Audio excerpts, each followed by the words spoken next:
नमस्कार। आज की बात में आपका स्वागत है।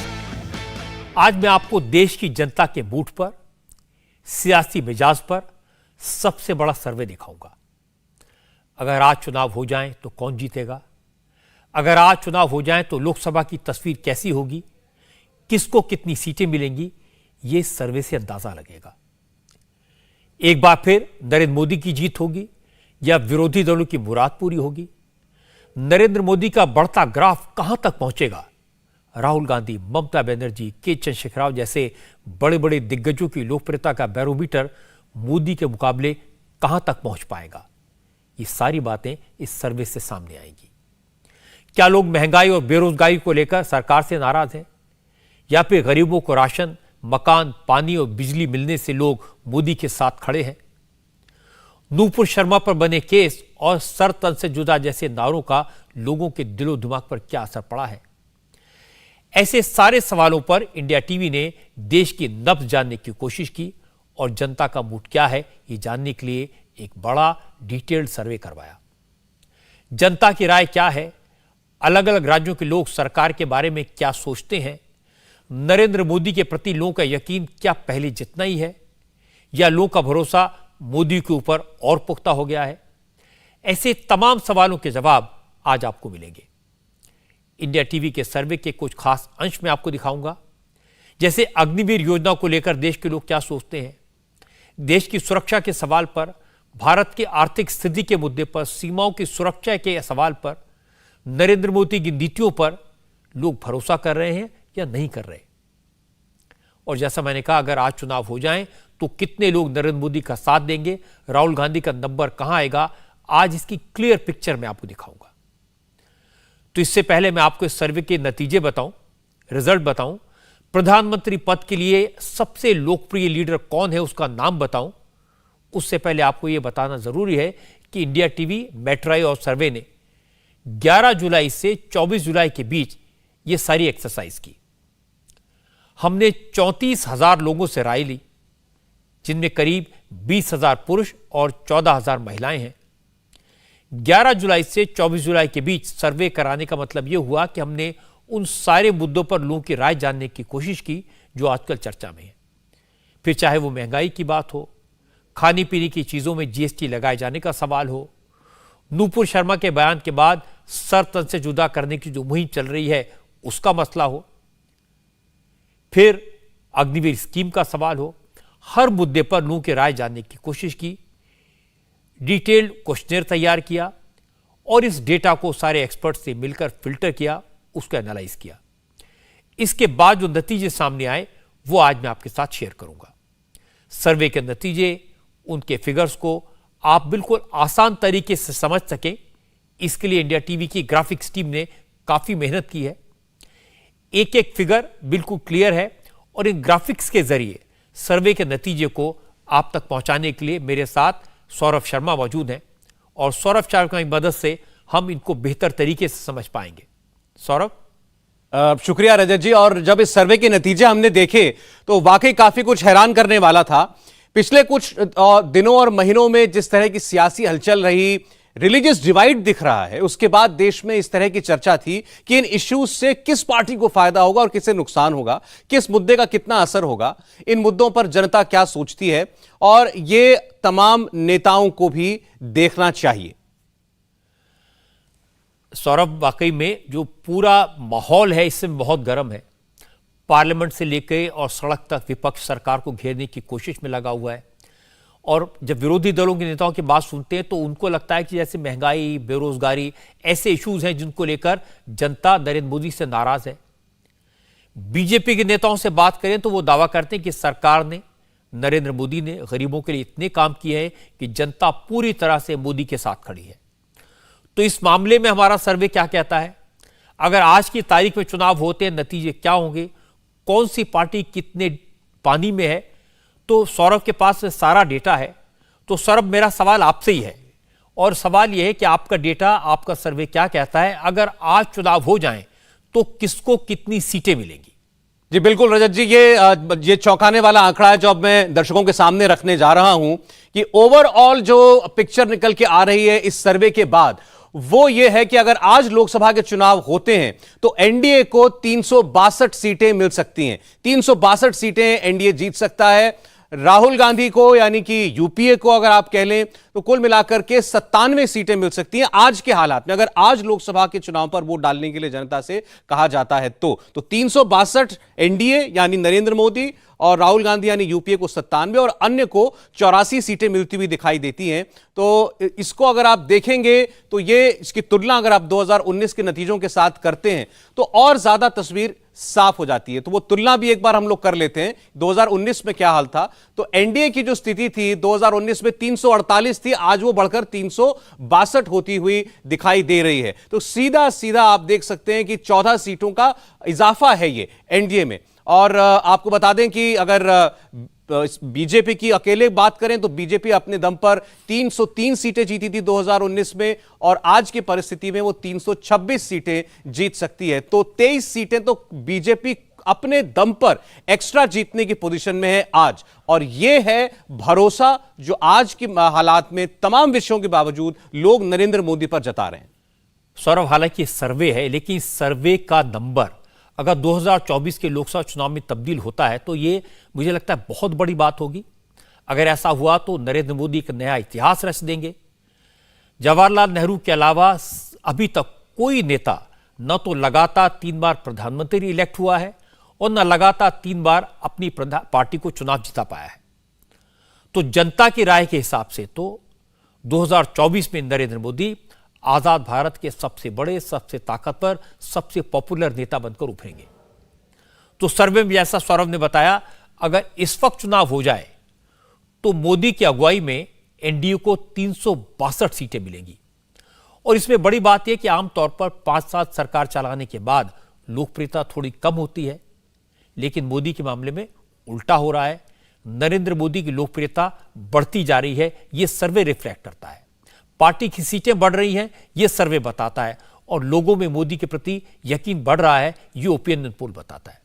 लेकिन सौरभ, जो नंबर आपने बताए हैं ये एनडीए, यूपीए और अदर्स के थे। अब मुझे लगता है कि लोग यह भी जानना चाहेंगे कि किस पार्टी को कितनी सीटें मिल रही हैं। क्या बीजेपी अपने 2019 के प्रदर्शन को और बेहतर करेगी? क्या अकेले बीजेपी को 303 से ज्यादा सीटें मिलेंगी? राहुल गांधी की अगुवाई में कांग्रेस का क्या होगा? पिछले 2 चुनाव से 50 और 60 के बीच छूट रही कांग्रेस की सीटें बढ़ेंगी और या फिर नीचे चली जाएंगी या और कम हो जाएंगी। और जो अन्य पार्टियां हैं उनको जो 83 सीटें मिलती दिखाई दे रही हैं, उनमें सबसे ज्यादा सीटें किसकी होंगी? तो ये सारी डिटेल्स हैं विवेक शांडिल के पास। तो विवेक, जरा बताएं कि पार्टी वाइज ब्रेकअप क्या होगा जिससे पिक्चर थोड़ी सी क्लियर हो जाए। बिल्कुल, एनडीए की बात हुई, यूपीए की बात हुई और अदर्स की बात हुई। रजत जी, बताते हैं कि सबसे ज्यादा सीटें एनडीए में किसको मिलेंगी। तो जाहिर सी बात है, सबसे ज्यादा सीट प्रधानमंत्री नरेंद्र मोदी के नेतृत्व में बीजेपी को मिलने जा रही है। 326 सीटें बीजेपी यहां पर जीत सकती है। अगर इस वक्त चुनाव करते हैं, इस वक्त जनता अगर वोट डालने जाती है तो इस वक्त चुनाव कराए जाते हैं। एनडीए में 362 सीटें, लेकिन 303 से जंप करके 326 पर जा रहे हैं। इसके बाद जेडीयू बड़ी पार्टी है जिसके पास 14 सीटें हैं। शिंदे की जो शिवसेना है, जो अब उद्धव ठाकरे से अलग हो चुके हैं, उनके पास 11 सीटें आ जाएंगी, जबकि इससे पहले जो सीटें थी उसकी संख्या ज्यादा थी जब उद्धव ठाकरे के पास शिवसेना थी। और अदर्स के खाते में 11 सीटें आएंगी। यह तस्वीर एनडीए की साफ होती नजर आ रही है। रजत जी, तो देखिए, जो तस्वीर इस वक्त सामने आई वो दिखता है लीडरशिप का असर। पार्टी का नेतृत्व किसके हाथ में है, पार्टी का कौन सा नेता कितना मजबूत है, उसकी छवि कैसी है, इस पर पार्टी की परफॉर्मेंस डिपेंड करती है। तो और सर्वे में रिफ्लेक्शन दिखाई दे रहा है। राहुल गांधी की लीडरशिप में कांग्रेस का ग्राफ 2014 के बाद से लगातार गिरता जा रहा है। सर्वे के हिसाब से कांग्रेस मिनिमम मार्क तक पहुंचने का रिकॉर्ड बनाएगी। और खास बात यह कि इस दौरान कोरोना जैसी ग्लोबल महामारी आई, रशिया यूक्रेन वॉर की वजह से तेल का संकट पैदा हुआ, महंगाई बढ़ी, बेरोजगारी बढ़ी। इसके बावजूद मोदी की लीडरशिप में एनडीए अपनी सीटें बढ़ा रहा है।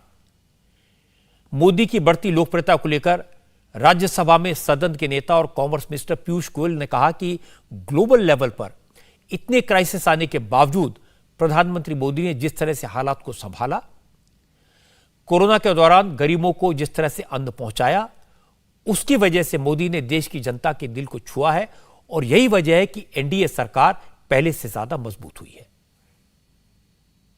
आज जिस प्रकार से इतने संकटों के बावजूद प्रधानमंत्री नरेंद्र मोदी जी के नेतृत्व में केंद्र सरकार और हमारी कई राज्य सरकारें काम कर रही हैं, ये लोगों के दिल को छू गया है। जिस प्रकार से देशों भर में लोगों का विश्वास बना है कि प्रधानमंत्री मोदी जी ने एक भ्रष्टाचार मुक्त और विकास से प्रेरित सरकार दी है, जिस प्रकार से बिना भेदभाव के हर वर्ग को सरकार की अन्य अन्य योजनाओं का लाभ मिला है, जिस प्रकार से पूरे देश में युवा हो, महिलाएं हो, वंचित लोग हों, गरीब से गरीब व्यक्ति को आज लगता है कि ये सरकार मेरी सरकार है, प्रधानमंत्री मेरे हित की चिंता, मेरे भविष्य की चिंता करते हैं। ये जो भावना है ये आपके सर्वे में जो दिखा रही है, ये एक प्रकार से उसको स्पष्टीकरण करती है। ये था सर्वे पर पीयूष गोयल का रिएक्शन। हमने एनडीए और यूपीए के परफॉर्मेंस का प्रोजेक्शन देखा, पार्टी वाइज स्थिति देखी। अब एक बड़ा सवाल है कि जनता किस नेता के बारे में क्या राय रखती है, कौन है जो जनता के दिल पर राज कर रहा है।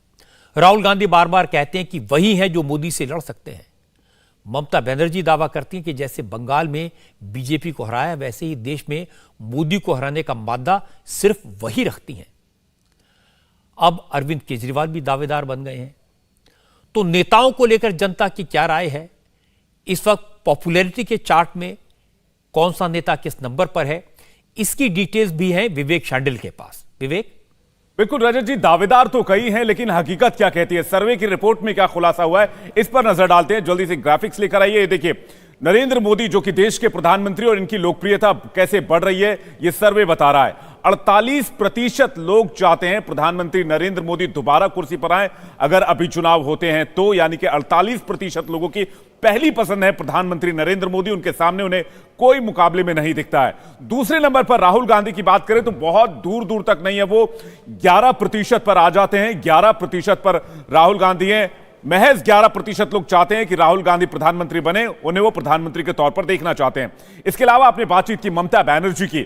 ममता बनर्जी के बारे में भी दर्शकों को बता दें, ममता बनर्जी 8% लोगों का समर्थन रखती है और 8% लोग इस सर्वे में कह रहे हैं कि वो उन्हें प्रधानमंत्री के तौर पर देखना चाहते हैं।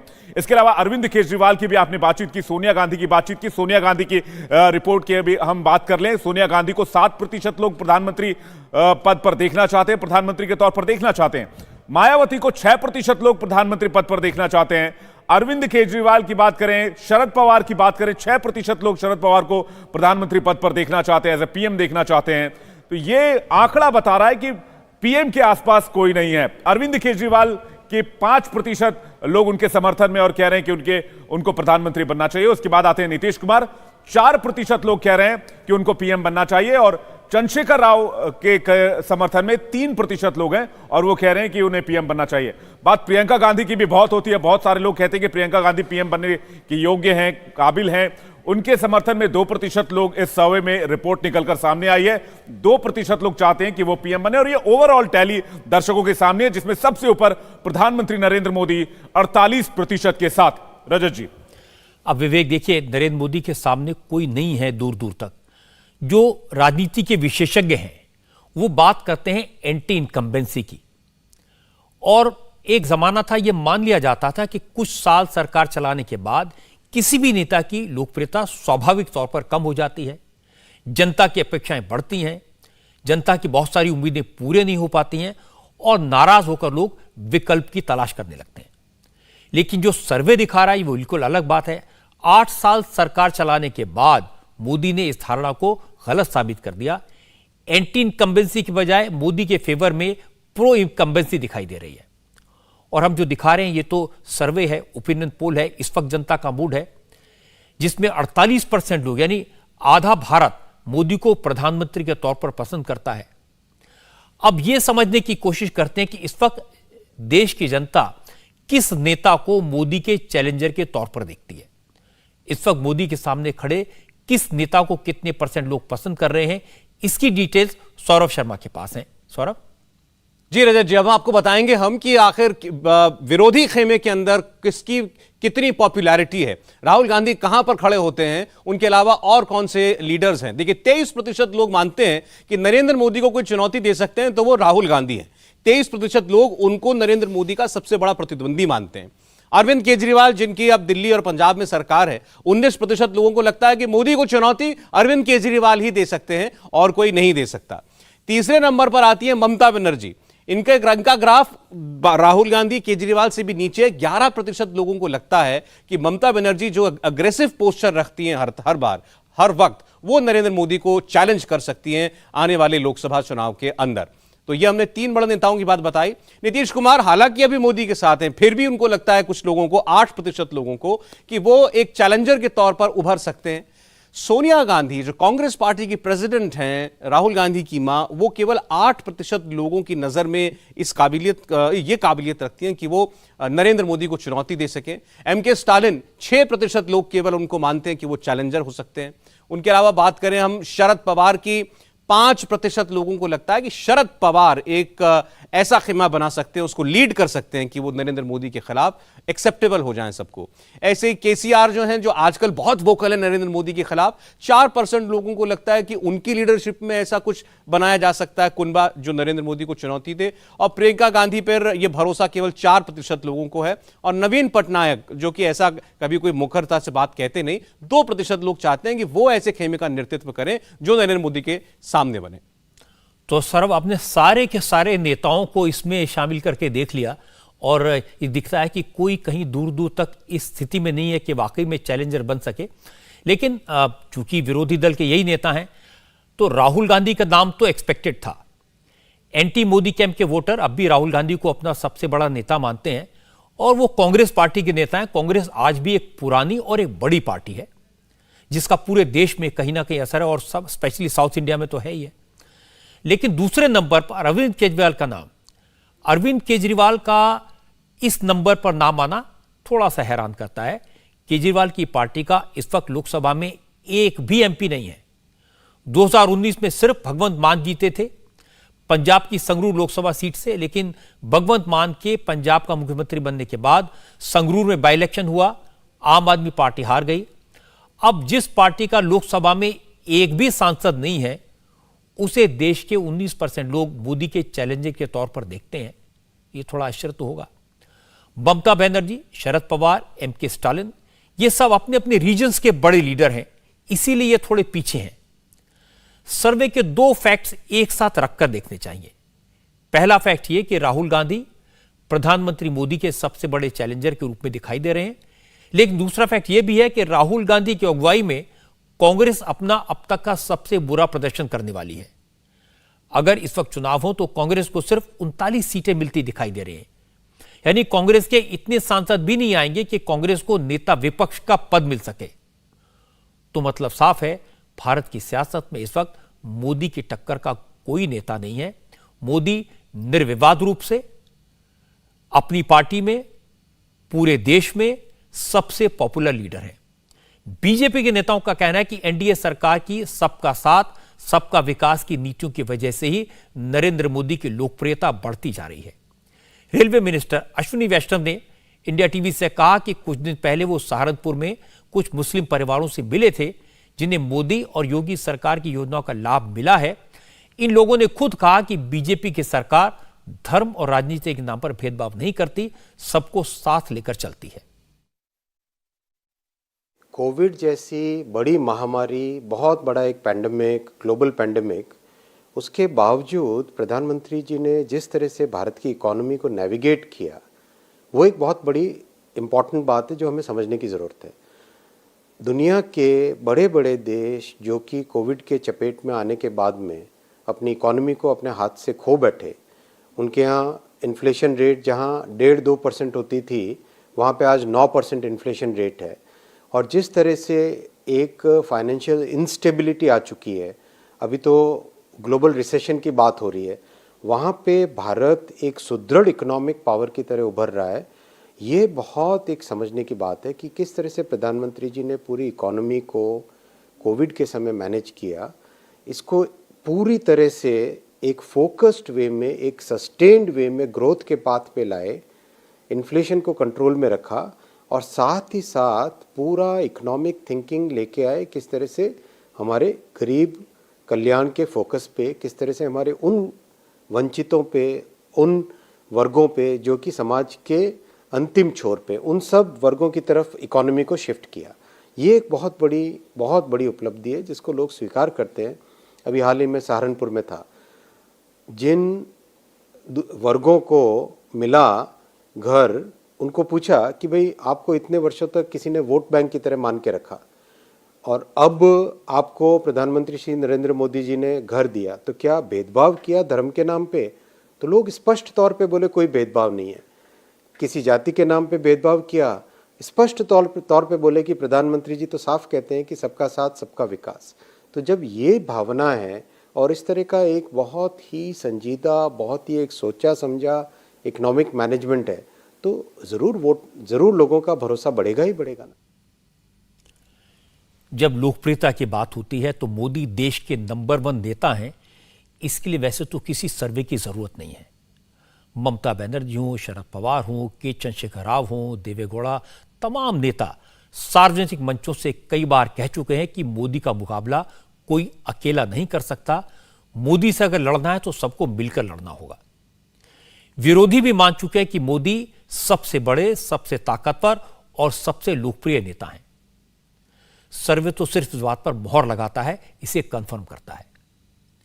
मोदी के विरोधी भी मानते हैं कि मोदी ने पिछले 8 साल में देश की राजनीति में अपना कद इतना बढ़ा लिया है कि कोई दूर दूर तक उनके मुकाबले में दिखाई नहीं देता। आज का सर्वे भी यही बात कहता है।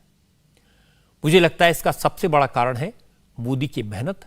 वो दिन रात काम में लगे रहते हैं, सरकार चलाने का काम हो, बीजेपी के संगठन का काम हो या चुनाव लड़ने का। हर जगह मोदी फ्रंट से लीड करते हैं और जाहिर है जो भी ये सब करेगा उसको अथक परिश्रम करना पड़ेगा। ना आराम का टाइम होगा, ना मनोरंजन का। मैंने अपने 40 साल के करियर में इतनी मेहनत करने वाला दूसरा नेता नहीं देखा। मोदी की सफलता का दूसरा राज यह है कि उन्होंने गरीबों के लिए जो योजनाएं बनाई और चलाई, उनसे लोगों में भरोसा पैदा हुआ। मोदी से पहले नेताओं से, सरकारों से लोगों को वादे तो मिलते थे, लेकिन नरेंद्र मोदी की सरकार में जब लोगों को घर मिले, राशन मिला, बिजली मिली, पानी मिला, सड़कें मिली, तो लोगों को लगा एक लीडर है, वो जो कहता है उसे पूरा करता है। तो जनता उसे सपोर्ट क्यों नहीं देगी? ये सारी की सारी बातें इस सर्वे में रिफ्लेक्ट होती है। मोदी को देश का सबसे ताकतवर नेता बताने में 3-4 बातें और भी हैं। एक, लोगों को भरोसा है कि मोदी कट्टर देशभक्त हैं और उनके हाथों में देश सुरक्षित है। दूसरी बात, मोदी के प्रधानमंत्री बनने से पहले लोगों को लगता था कि नेता ईमानदार नहीं होते, राजनीति में जो आता है करप्शन करता है। लेकिन मोदी के आने के बाद लोगों में भरोसा पैदा हुआ कि ईमानदारी से भी करप्शन फ्री गवर्नमेंट चल सकती है और डिलीवर कर सकती है। लोगों को नरेंद्र मोदी की ईमानदारी पर रत्ती भर भी शक नहीं है और राहुल गांधी की सारी कोशिशें इस मामले में बेकार गई हैं। तीसरी बात, देश के हिंदू समाज को लगता है कि मोदी के कारण तुष्टीकरण का काम, अपीजमेंट की पॉलिसी बंद हुई है। यह दिखाई देता है कि अब दूसरी पार्टियों के नेता भी मंदिर जाते हैं, जनेऊ दिखाते हैं, खुद को अच्छा हिंदू बताते हैं। और तीसरी बात यह कि मोदी की तीसरी आंख हर वक्त अपने राजनीतिक विरोधियों पर रहती है। मोदी के पास एक सशक्त टीम है जो विरोधियों को ठिकाने लगाने के काम में दिन रात लगी रहती है। और चौथी बात यह कि बाकी पार्टियों के मुकाबले बीजेपी के नेताओं को, कार्यकर्ताओं को अपने एक लीडर पर विश्वास है। न पार्टी में कोई दूसरा पावर सेंटर है, न सरकार में कोई पैरेलल लीडरशिप है।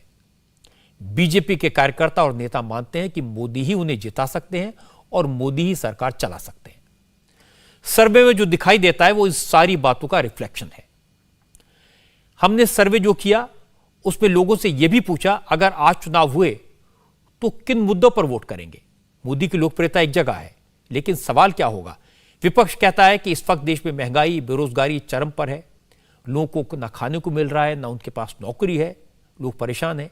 बीजेपी कह रही है अगर आज चुनाव हुए तो मोदी की क्लीन इमेज और मोदी की सरकार का विकास मॉडल तुरुप का इक्का साबित होगा।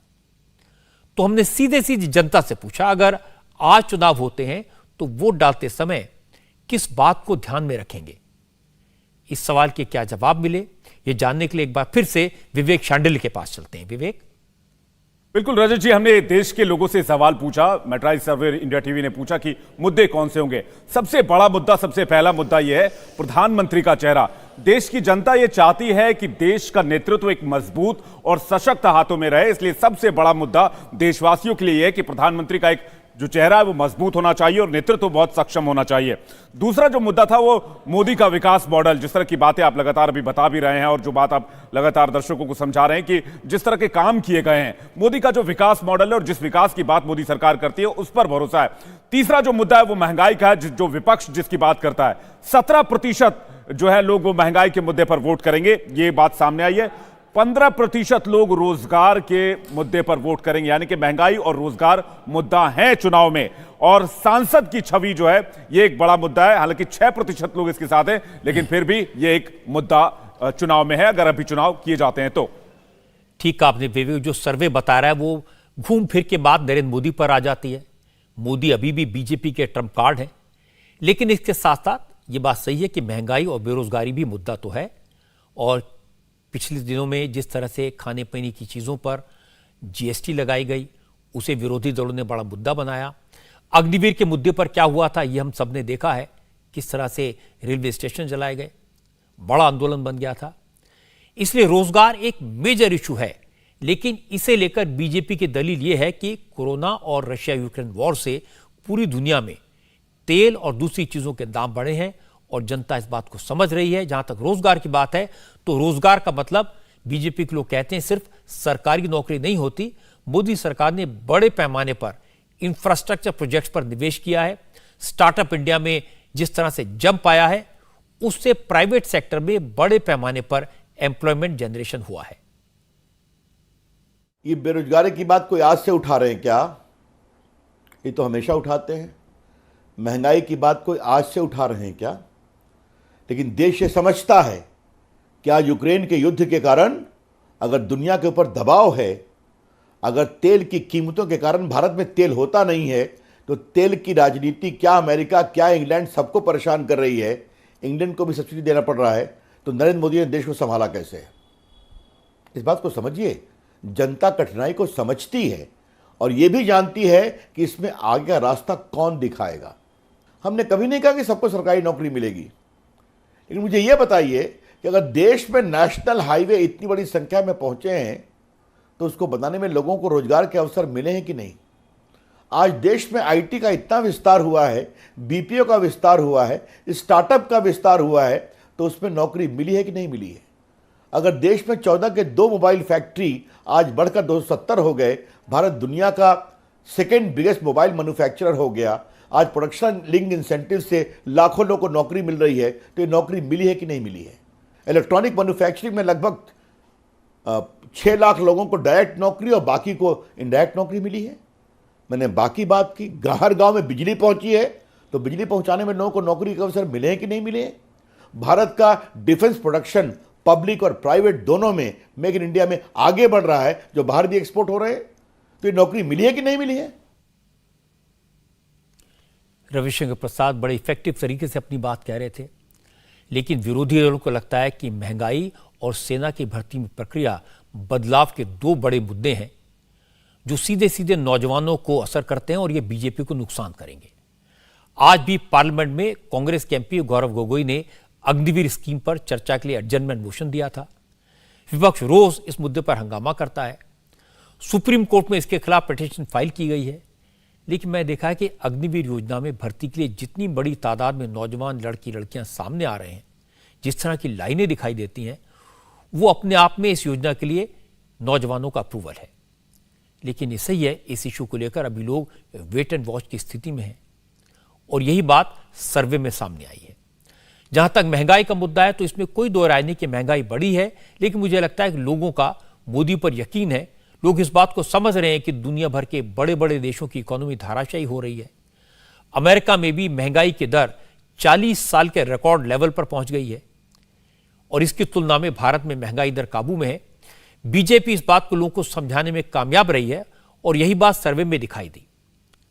और एक बार फिर मोदी की लीडरशिप में एनडीए की सरकार बनेगी अगर आज चुनाव हो जाएं, यह इस सर्वे में दिखाई देता है।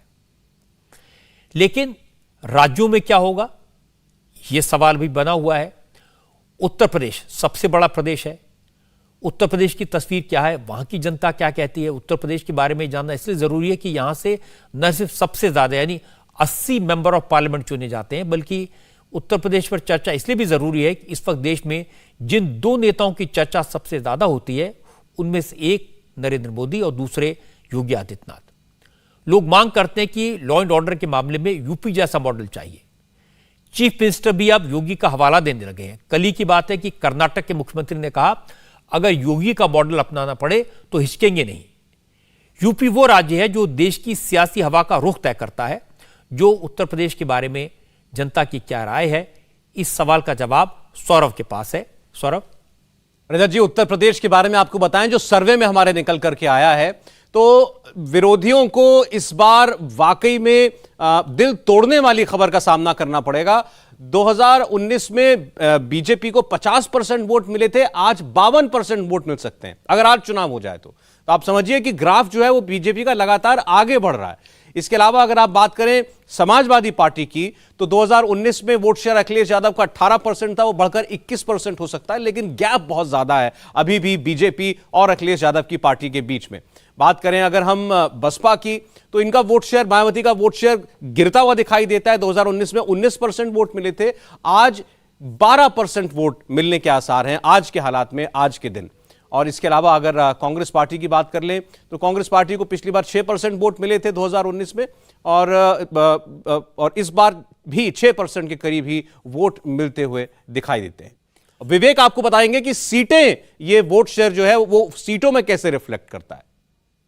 वोट शेयर की तस्वीर आपने देखी, लेकिन अगर आज चुनाव कराए जाते हैं, उत्तर प्रदेश में चुनाव होते हैं, 80 लोकसभा की सीटें हैं वहां पर, तो कितनी सीटें मिलेंगी? प्रधानमंत्री मोदी के नेतृत्व में बीजेपी को 76 सीटें मिलेंगी।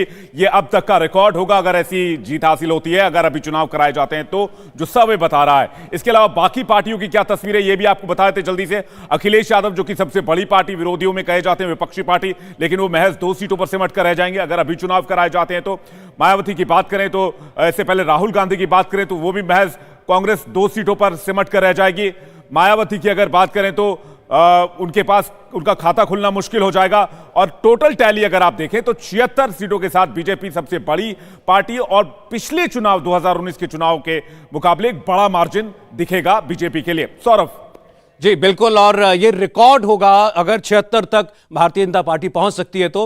अब एक तुलना भी देख लेते हैं पिछले चुनाव में और आज की परिस्थिति में। अगर चुनाव होते हैं तो 80 सीटें उत्तर प्रदेश में, 2019 में 64 सीटें जीती थी और आज 76। आप देखें कितना जबरदस्त जंप है, 80 में से 76 सीटें जीतने की परिस्थिति में भारतीय जनता पार्टी पहुंच चुकी है। यह 2014 से भी ज्यादा है। अगर 2014 की तुलना करें 73 सीटें थी, आज 76 पर बीजेपी पहुंचती दिखाई देती है। अगर बात करें हम अखिलेश यादव की तो 2019 में उनको 5 सीटें मिली थी, आज वो घटकर केवल 2 रह सकती हैं। इन 5 सीटों में खुद अखिलेश यादव भी थे, रामपुर से आजम खान भी थे, हालांकि वो भी अब चुनाव हार गए। और अब बसपा की बात करें तो 10 सीटें जीती थी, मायावती ने अच्छा परफॉर्मेंस दिखाया था अखिलेश यादव की तुलना में, लेकिन आज 0 पर मायावती हूं अगर आज की तारीख में लोकसभा के चुनाव हो जाएं। कांग्रेस पार्टी के लिए, लेकिन आप कह सकते हैं उनके नजरिए से एक बेहतरी की स्थिति है। 2019 में 1 सीट मिली थी, राहुल गांधी अमेठी हार गए थे, लेकिन अब ऐसा लगता है कि 2 सीटों पर वो जीत सकते हैं। दूसरी सीट अमेठी है या कोई और, ये नहीं कहा जा सकता। थोड़ी देर पहले इंडिया टीवी की तरफ से केशव प्रसाद मौर्य से बात की थी सौरभ ने, और उन्होंने कहा कि इस सर्वे पर उन्हें कोई आश्चर्य नहीं है क्योंकि बीजेपी तो पहले से ही 75+ के लिए काम कर रही है। केशव मौर्य ने बताया कि विधानसभा चुनाव में भारी जीत के बाद बीजेपी का कार्यकर्ता सरकार का सुख नहीं भोग रहा, सरकार के माध्यम से जनता की सेवा कर रहा है और इसका नतीजा 2024 में दिखाई देगा। 2024 के लोकसभा चुनाव में माननीय श्री नरेंद्र मोदी जी को फिर से देश का प्रधानमंत्री बनाने के लिए यहाँ के जन मन में जो गूंज रहा है वो 75+ गूंज रहा है, और आप 75+ का नंबर लेकर के आए हैं। मैं इसके लिए धन्यवाद करता हूं, लेकिन कहो विरोधियों का खाता भी ना खुले तो कोई असर इसलिए मत करिएगा क्योंकि जनता का भरोसा मोदी जी हैं, गरीब का भरोसा मोदी जी हैं, महिलाओं का भरोसा मोदी जी हैं, भ्रष्टाचार खत्म करने की गारंटी मोदी जी हैं, सीमाओं की सुरक्षा मोदी जी हैं, किसानों की आमदनी बढ़ाने का जो लक्ष्य पूरा करने का विश्वास मोदी जी हैं। तो यह मोदी जी के प्रति जो देश का भरोसा है, नौजवान का भरोसा है, बड़े बुजुर्गों का भरोसा है। गांव के अंदर कोई गरीब से गरीब परिवार में जाइए, सबका साथ सबका विकास का मंत्र गांव गली गलियारे में आज गूंज रहा है और इसका ही प्रभाव है कि लगातार भारतीय जनता पार्टी की विजय यात्रा जारी है। और विजय प्राप्त करने के बाद भारतीय जनता पार्टी ने कभी यह नहीं किया कि सरकार बन गई तो अब ऐश करो, सत्ता का सुख भोगो, बल्कि सरकार की शपथ के तत्काल बाद जो फिर से दूसरी पारी शुरू हुई, जैसे तो दूसरी पारी में उसी रफ्तार से नहीं बल्कि उससे और अधिक रफ्तार से, और मुझे पूरा विश्वास है कि जब हम 2024 में फिर माननीय मोदी जी के नेतृत्व में देश में सरकार बनाएंगे तो और अधिक रफ्तार में भारत विश्व का नेतृत्व करता हुआ दिखाई देगा। ये जो यूपी के नंबर्स हैं, इस पर ज़्यादा लोगों को शक नहीं होगा। 2-3 वजह इसकी हैं। पहली असेंबली इलेक्शन के बाद यूपी में विपक्ष कहीं दिखाई नहीं दे रहा, कोई पार्टी बीजेपी के मुकाबले में सामने नहीं है। सियासत में जो छोटे दलों के नेता हैं वो कई बार बैरोमीटर होते हैं। चुनाव के बाद अब शिवपाल हो या राजभर, ये लोग अखिलेश का साथ छोड़कर बीजेपी की तरफ जा रहे हैं, यानी अब ये लोग भी हवा का रुख समझ गए हैं। और तीसरी बात, नरेंद्र मोदी और योगी आदित्यनाथ की जोड़ी ने जिस तरह का काम किया है उससे यूपी का कायाकल्प होता हुआ दिखाई दे रहा है। कानून का डंडा चल रहा है, करप्शन करने वाले बड़े अफसरों या छोटे कर्मचारी बिना भेदभाव के एक्शन दिखाई देता है, गरीब का राशन उनके घर पहुंच रहा है, सबको घर मिल रहे हैं बिना भेदभाव के। इसलिए यूपी में बीजेपी को 76 सीटें मिलने की बात कोई हैरान नहीं करती। मेरी क्यूरियोसिटी है, उत्सुकता है महाराष्ट्र को लेकर, क्योंकि महाराष्ट्र में जो सियासी समीकरण बदले हैं उसके बाद क्या होगा, जनता कैसे रिएक्ट करेगी, यह देखने वाली बात होगी। तो महाराष्ट्र के बारे में हमारा सर्वे क्या कहता है, ये एक बार सौरभ आपको बताएंगे। सौरभ जी रजत जी, जैसे यूपी की जनता की राय राहुल गांधी, अखिलेश और मायावती का दिल तोड़ने वाली है, वैसे महाराष्ट्र के लोगों का जवाब भी उद्धव ठाकरे के लिए टेंशन देने वाला है। महाराष्ट्र में बीजेपी का वोट प्रतिशत जितना बढ़ा है उससे ज्यादा उद्धव ठाकरे के प्रति लोगों का भरोसा गिरा है। अगर 2019 से कंपेयर करें तो स्थिति और साफ होगी। 2019 में आप देखिए 28% वोट नरेंद्र मोदी को मिले थे, बनी बीजेपी को मिले थे। आज वो 35% तक पहुंच सकते हैं। अगर हम ठाकरे की बात करें, उद्धव ठाकरे की बात करें, तो उनका जो वोट प्रतिशत था पिछली बार वो 17% था 2019 के अंदर, आज वो 7% पर जाकर के रुक सकते हैं, 17 से सीधे 7।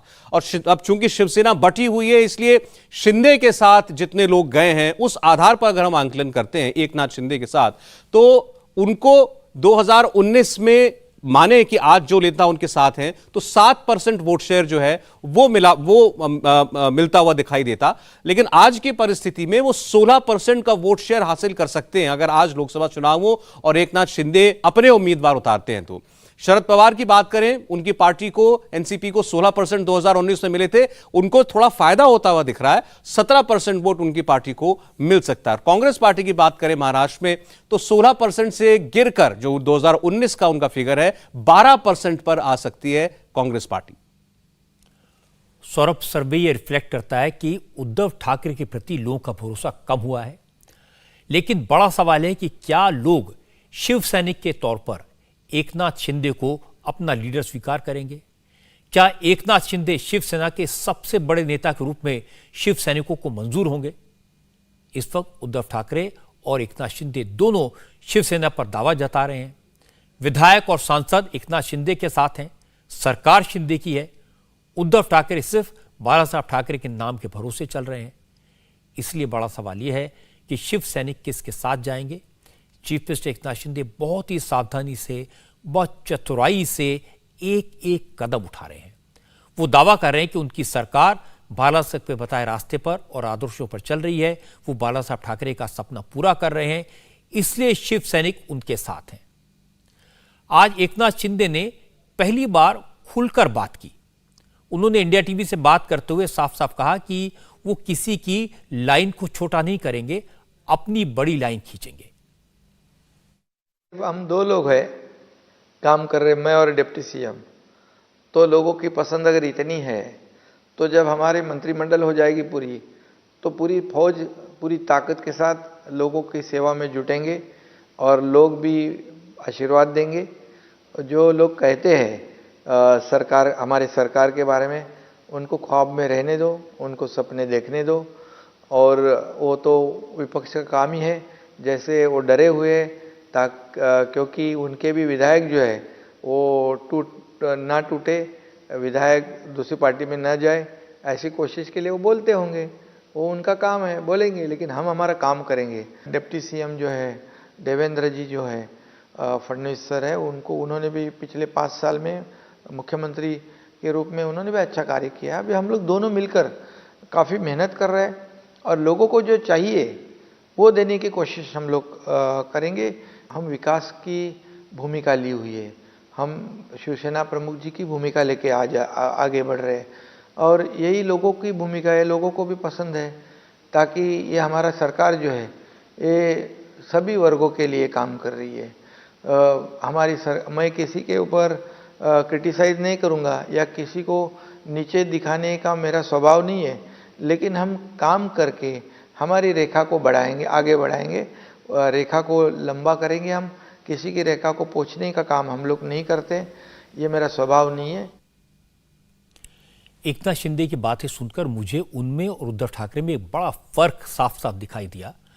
उद्धव ठाकरे ये जताने की कोशिश करते हैं जैसे वो शिवसेना प्रमुख बनने के लिए ही पैदा हुए थे, जैसे वो राज करने के लिए पैदा हुए। लेकिन एकनाथ शिंदे मुख्यमंत्री बन गए हैं, अहंकार नहीं दिखाया, डाउन टू अर्थ दिखाई दिए। और आज भी जब एकनाथ शिंदे इंडिया टीवी से बात कर रहे थे तो उन्होंने कहा वो सेवक हैं, सेवक के तौर पर जनता की सेवा करेंगे, अब डबल इंजन की सरकार के जरिए महाराष्ट्र का विकास करेंगे।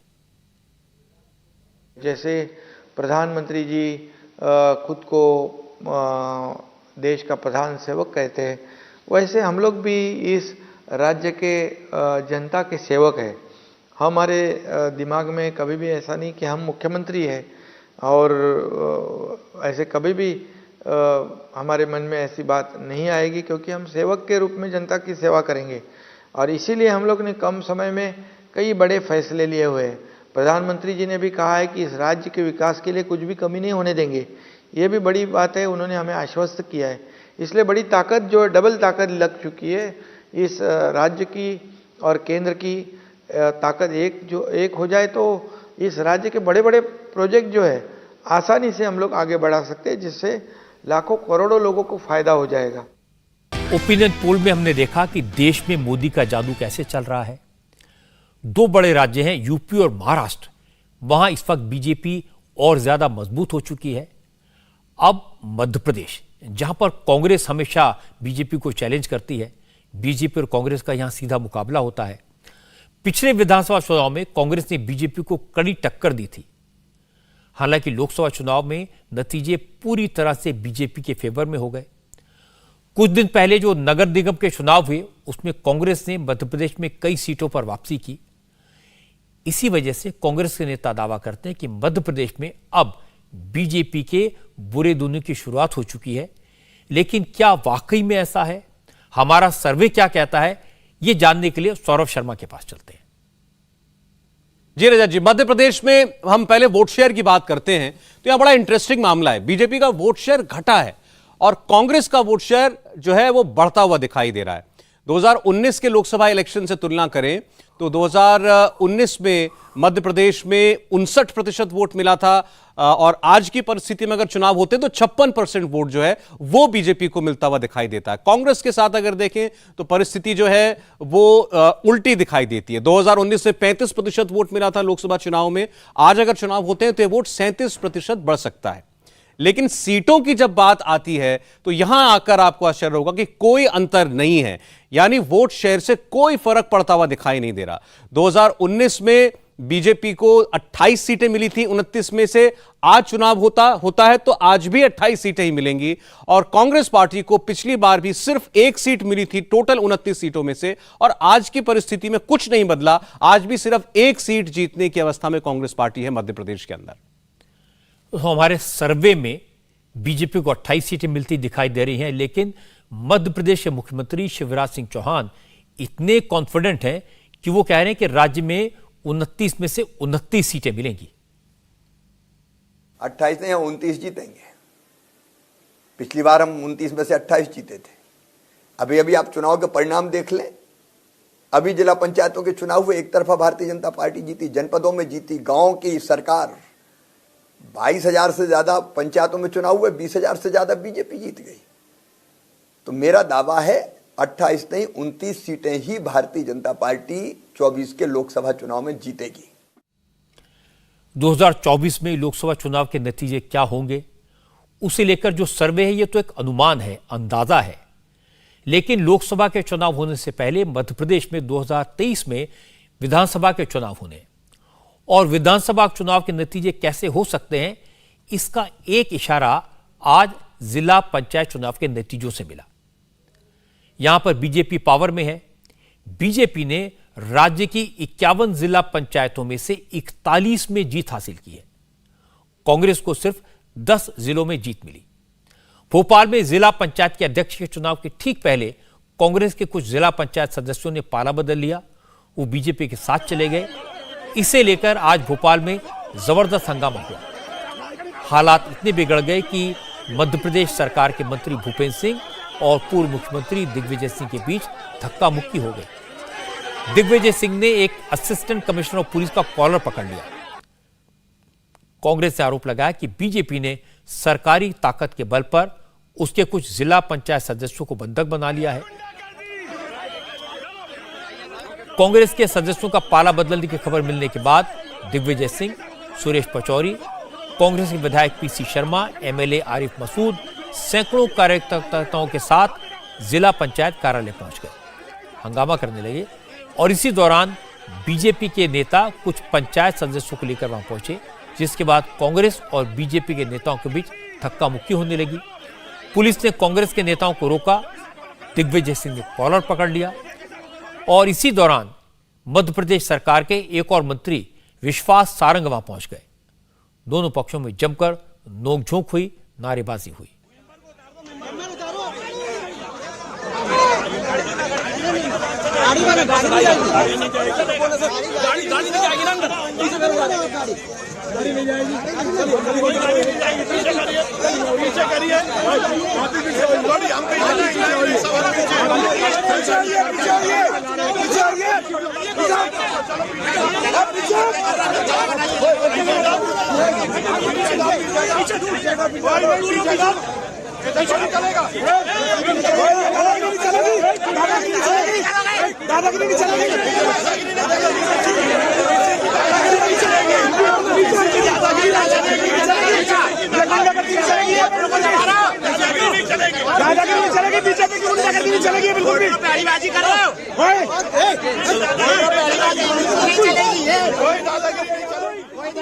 दिग्विजय सिंह के ऐसे बर्ताव की मुख्यमंत्री शिवराज सिंह चौहान ने आलोचना की। कहा कि पूर्व मुख्यमंत्री ने तो गली के गुंडों जैसा बर्ताव किया।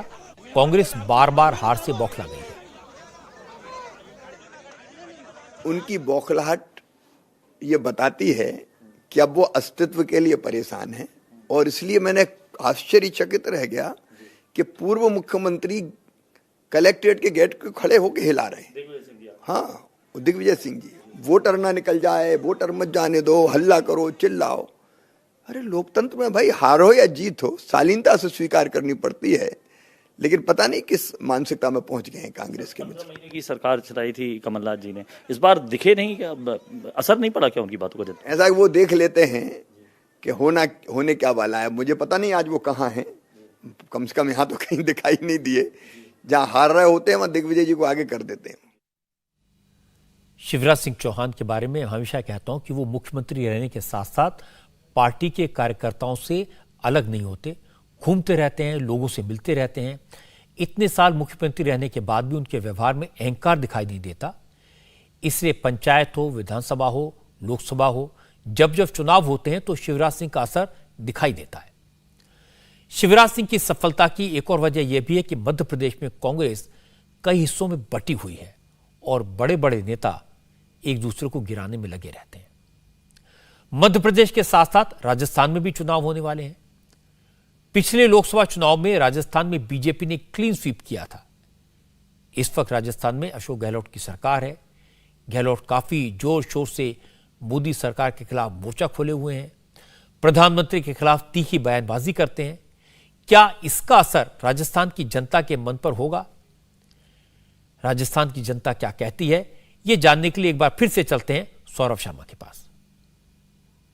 रजत जी, राजस्थान के आंकड़े भी मध्य प्रदेश की तरह ही हैं। पिछले लोकसभा चुनाव की तुलना में बीजेपी का वोट शेयर थोड़ा सा गिरता हुआ दिखाई देता है और कांग्रेस का वोट शेयर मामूली तौर पर बढ़ता हुआ दिखाई देता है। बीजेपी 61 से 59% वोट शेयर पर आती हुई दिखाई देती है और अगर आप कांग्रेस पार्टी की बात करें तो वो 35% से बढ़कर 36% वोट शेयर पर जा सकती है। लेकिन अंतर अपने आप में बहुत बड़ा है। जब हम इसको सीटों में तोलकर देखते हैं तो आप देखेंगे कि पिछले चुनाव से लेकर आज के दिन में कुछ भी बदलता हुआ दिखाई नहीं देता। 25 सीटें यानी क्लीन स्वीप जैसा आपने कहा 2019 में बीजेपी ने किया था, नरेंद्र मोदी ने 25 की 25 सीटें जीती थी। आज के हालात की हमारा सर्वे बताता है आज इलेक्शन हो जाए तब भी 25 की 25 सीटें मिलेंगी, भले ही राज्य में कांग्रेस पार्टी की सरकार हो। और कांग्रेस पार्टी को पिछली बार की तरह इस बार भी 0 यानी 0 ही हासिल होगा। अब सवाल है कि सर्वे जो कहता है उसकी वजह क्या है? गजेंद्र सिंह शेखावत जो मोदी सरकार में जल शक्ति मंत्री हैं, उनका कहना है कि राजस्थान में बीजेपी के मजबूत होने की 2 वजह हैं। पहली तो मोदी सरकार का काम और दूसरी अशोक गहलोत सरकार का कुशासन।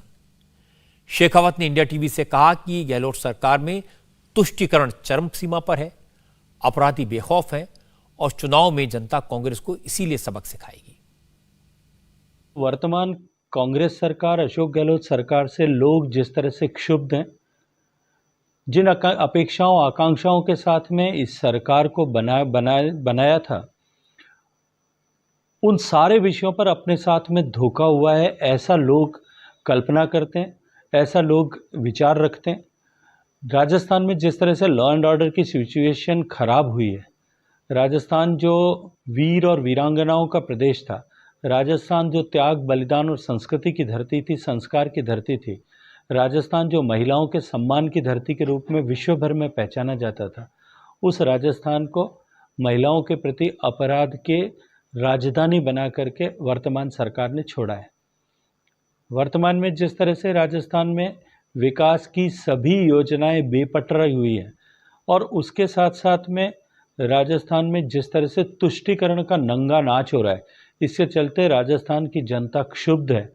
और वर्तमान में यदि चुनाव होता है तो निश्चित रूप से लोकसभा की 25 की 25 सीटें एक बार फिर राजस्थान में भारतीय जनता पार्टी नरेंद्र मोदी जी को प्रधानमंत्री बनाने के लिए, एक बार फिर प्रधानमंत्री बनाने के लिए, नए भारत के संकल्प को, आत्मनिर्भर भारत के संकल्प को और दृढ़ करने के लिए बनाने वाली है। अब पश्चिम बंगाल की बात करते हैं। ऐसा राज्य है जहां पर बीजेपी ने बहुत मेहनत की। 2019 के लोकसभा चुनाव में पश्चिम बंगाल में बेहतरीन प्रदर्शन बीजेपी ने किया, 42 में से 18 सीटें जीत ली। लेकिन 2021 के विधानसभा चुनाव में तमाम दावे करने के बावजूद तृणमूल कांग्रेस ने जबरदस्त जीत हासिल की। बीजेपी का प्रदर्शन खास नहीं रहा। जिन इलाकों में बीजेपी के सांसद थे वहां भी तृणमूल कांग्रेस के विधायक जीते। हालांकि इससे यह कि पहली बार बीजेपी को बंगाल में 75 सीटें मिली। अब बंगाल में क्या हाल है? क्या 2024 के लोकसभा चुनाव में तृणमूल कांग्रेस अपना विधानसभा का प्रदर्शन दोहराएगी या फिर 2019 की तरह बीजेपी फिर से अच्छा परफॉर्म करेगी? यह जानने के लिए एक बार फिर से चलते हैं सौरभ शर्मा के पास। रजत जी, बंगाल ऐसा राज्य है जहां पर बीजेपी के लिए लड़ाई आसान नहीं दिख रही। बंगाल में ममता बनर्जी की पार्टी की सीटें बढ़ती हुई दिखाई दे रही हैं। ये 2019 में 22 थी और आज अगर चुनाव हो जाए तो ये 26 होती हुई दिखाई देती है। वहीं अगर आप बीजेपी की बात करेंगे तो बीजेपी की सीटें घटती हुई दिखाई देती हैं। 2019 में 18 सीटें मिली थी और बहुत अच्छा प्रदर्शन बीजेपी का माना गया था। आज की तारीख में बंगाल की परिस्थिति उनके लिए उतनी मुफीद नहीं है। 18 से घटकर ये 14 पर आ सकती हैं। और कांग्रेस पार्टी की बात भी कर लेते हैं तो 2 सीटें कांग्रेस पार्टी को 2019 में मिली थी, वही 2 सीटें सीटें इस बार जो है कांग्रेस को मिल सकती हैं, लेकिन बीजेपी के लिए कोई अच्छी खबर बंगाल से आज के दिन नहीं। अब पश्चिम बंगाल का हालत देखिए। पार्थ चैटर्जी अरेस्ट हो गए, एनफोर्समेंट डायरेक्टरेट ने भ्रष्टाचार के आरोप में उन्हें गिरफ्तार किया, नोटों के ढेर मिले। इस सबसे ममता बनर्जी का एम्बेरसमेंट तो हुआ है। ममता बनर्जी जो खुद को नरेंद्र मोदी के चैलेंजर के तौर पर प्रोजेक्ट कर रही थी, उनकी इमेज को कितना जबरदस्त धक्का लगा है इसका अंदाजा लगाया जा सकता है। अरविंद केजरीवाल खुद को मोदी का विकल्प बताते हैं, अपने आप को कट्टर देशभक्त कहते हैं। अब उनकी सरकार के मंत्री भी जेल में हैं और हाईकोर्ट कह रहा है कि यह अरविंद केजरीवाल को डिसाइड करना है कि वो उन मंत्री को मंत्री पद से हटाएं या नहीं। शराब नीति में जबरदस्त घोटाले का आरोप केजरीवाल के दूसरे मंत्री मनीष सिसोदिया पर लगा है, तो मुश्किल तो होगी। जहां तक राहुल गांधी का सवाल है, वो कहते हैं कि मैं मोदी से नहीं डरता, मोदी को अपना सबसे बड़ा चैलेंजर वो कहते हैं कि मैं उनको चैलेंज कर सकता हूं। तो वो राहुल गांधी और वो सोनिया गांधी नेशनल हेराल्ड के केस में किस तरह से बेल पर हैं, किस तरह से उन्हें एनफोर्समेंट डायरेक्टरेट के चक्कर लगाने पड़ रहे हैं। तो कुल मिलाकर ये जो इमेज है, इसने सबके लिए प्रॉब्लम पैदा की है। और अकेले नरेंद्र मोदी ऐसे हैं जिनकी सरकार को 8 साल हो चुके हैं, लेकिन दामन बेदाग है। और ये चीज नरेंद्र मोदी को बाकी नेताओं से बड़ा और अलग बनाती है। इंडिया टीवी हर वक्त हर जगह डाउनलोड करने के लिए सर्च करें India TV news Google play store या ऐप स्टोर पर।